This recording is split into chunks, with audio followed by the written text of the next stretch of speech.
जय श्री राम मित्रों, भक्तिरस YouTube channel पर आपका स्वागत है। आज का प्रसंग है कि क्या हुआ जब एक भक्त ने ली भगवान की परीक्षा। अध्यात्म के लिए प्रेरक एक सत्य घटना। मलुकदास जी कर्मयोगी संत थे। स्वाध्याय, सत्संग व भ्रमण से उन्होंने जो व्यवहारिक ज्ञान प्राप्त किया उसकी प्रतियोगिता किताबी ज्ञान से नहीं हो सकती है। औरंगजेब जैसा अज्ञानी पशुवत मनुष्य भी उनके सत्संग का सम्मान करता था। आज उनके बारे में ही बात करते हैं। शुरू में संत मलुकदास जी नास्तिक थे। उनके गांव में एक साधु आए और आकर टिक गए। साधु जी लोगों को रामायण सुनाते थे। सुबह शाम गांव वाले उनका दर्शन करते और उनसे राम कथा का आनंद लेते थे। संयोग से एक दिन मलुकदास भी राम कथा में पहुंचे। उस समय साधु महाराजा ग्रामीणों को श्रीराम की महिमा बताते कह रहे थे, श्रीराम संसार के सबसे बड़े दाता है। वह भूखों को अन्न, नंगों को वस्त्र और आश्रयहीनों को आश्रय देते हैं। मलुकदास ने भी साधु की यह बात सुनी, पर उनके पल्ले नहीं पड़ी। उन्होंने अपना विरोध जताते तर्क किया, क्षमा करे महात्मन, यदि मैं चुपचाप बैठकर राम का नाम लूं, कोई काम न करूं, तब भी क्या राम भोजन देंगे? साधु ने पूरे विश्वास के साथ कहा, अवश्य देंगे। उनकी दृढ़ता से मलुकदास के मन में एक और प्रश्न उभरा तो पूछ बैठे, यदि मैं घनघोर जंगल में अकेला बैठ जाऊं तब? साधु ने दृढ़ता के साथ कहा, तब भी श्रीराम भोजन देंगे। बात मलुकदास को लग गई। अब तो श्रीराम की दानशीलता की परीक्षा ही लेनी है। पहुंच गए जंगल में और एक घने पेड़ के ऊपर चढ़कर बैठ गए। चारों तरफ ऊंचे ऊंचे पेड़ थे, कटीली झाड़ियां थीं। दूर दूर तक फैले जंगल में धीरे धीरे खिसकता हुआ सूर्य पश्चिम की पहाड़ियों के पीछे छुप गया। चारों तरफ अंधेरा फैल गया, मगर न मलुकदास को भोजन मिला, न वो पेड़ से ही उतरे। सारी रात बैठे रहे। अगले दिन दूसरे पहर घोर सन्नाटे में मलुकदास को घोड़ों की टापों की आवाज सुनाई पड़ी। वो सतर्क होकर बैठ गए।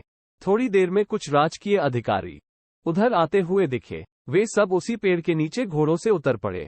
उन्होंने भोजन का मन बनाया।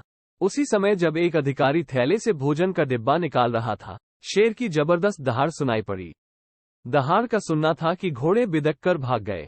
अधिकारियों ने पहले तो स्तब्ध होकर एक दूसरे को देखा, फिर भोजन छोड़कर वे भी भाग गए।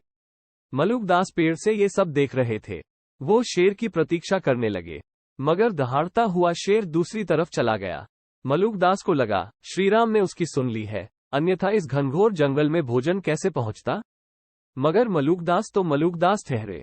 उतरकर भला स्वयं भोजन क्यों करने लगे? वो तो भगवान श्रीराम को परख रहे थे। तीसरे पहर में डाकुओं का एक बड़ा दल उधर से गुजरा। पेड़ के नीचे चमकदार चांदी के बर्तनों में विभिन्न प्रकार के व्यंजनों के रूप में पड़े भोजन को देखकर डाकू ठिठक गए।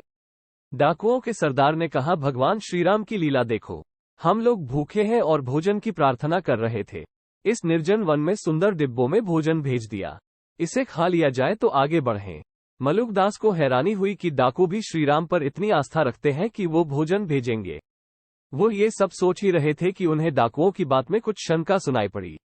डाकू स्वभावतः शकी होते हैं।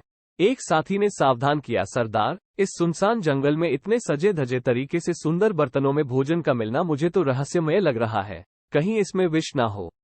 ये सुनकर सरदार बोला, तब तो भोजन लाने वाला आसपास ही कहीं छिपा होगा, पहले उसे तलाशा जाए। सरदार के आदेश पर डाकू इधर उधर तलाशने लगे। तभी एक डाकू की नजर मलुकदास पर पड़ी। उसने सरदार को बताया। सरदार ने सिर उठाकर मलुकदास को देखा तो उसकी आंखें अंगारों की तरह लाल हो गईं। उसने घुड़क कर कहा, दुष्ट, भोजन में विष मिलाकर तू ऊपर बैठा है, चल उतर। सरदार की कड़कती आवाज सुनकर मलुकदास डर गए, मगर उतरे नहीं। वहीं से बोले, व्यर्थ दोष क्यों मनरते हो?